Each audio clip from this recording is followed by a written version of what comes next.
భారతదేశంలో మతాల వల్ల కులాల వల్ల రోజురోజుకి జరిగే రచ్చ అంతా ఇంత కాదు. నేను ఏనాడు అనుకోలేదు స్మార్ట్ ఫోన్ చేతిలో ఉండి కూడా ఇంత డంబుగా తయారవుతారని. ఆ జోనర్లో ఏ సినిమా వచ్చినా మన వాట్సాప్ యూనివర్సిటీ స్టూడెంట్స్కి పండగే. ఎందుకంటే అప్పుడు వాళ్ళు ఖాళీగా ఉండకుండా విద్వేషాలను రెచ్చగొట్టే రాతలు రాస్తారు కాబట్టి. కానీ ఒక్క సినిమాని వాళ్ళు ఏమీ చేయలేకపోయారు. అంత లాజికల్గా ఉన్న ఆ మూవీ పేరే అమ్మోరు తల్లి. మూవీ గురించి బ్రీఫ్గా చెప్పాలంటే, గాడ్ అండ్ సేవియర్ అనే కాన్సెప్ట్ పైన ప్రజెంట్ నడుస్తున్న బిజినెస్ బట్టబయలు చేశారు. నయనతార, ఆర్జే బాలాజీ లీడ్ రోల్స్లో నటించిన మూవీ ఇది. RJ Balaji, NJ Saravanan direct చేసిన ఈ మూవీ అందభక్తులకు ఒక 90mm రాడ్ అనే చెప్పాలి.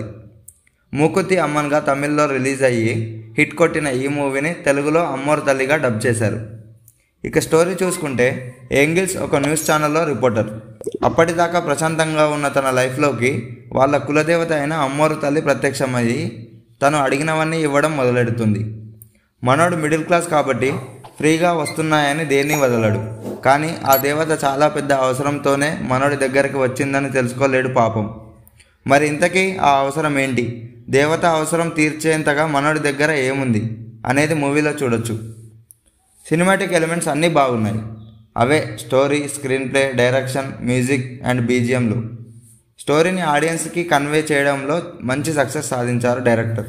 ఈ సినిమాకి IMDb రేటింగ్ 6.6, నా రేటింగ్ 9 ఎందుకంటే ఇంతమంది అంధభక్తుల్లో బ్రతుకుతూ కూడా డైరెక్టర్ అంత మంచి పర్సెప్షన్తో అంత గొప్ప సినిమా తీసినందుకు. ఇది చాలా చాలా మస్ట్ వాచ్ మూవీ. అంత స్ట్రెస్ చేస్తున్నానంటే ఎంత మంచి మూవీయో చూశాక మీరే చెప్తారు. పోయే ముందు cinema quiz question number 31. Sushant Singh Rajput, Kiara Advani and Disha Patani కాంబోలో వచ్చిన మూవీ ఏంటి? Hint: cricket. Comment your answer below.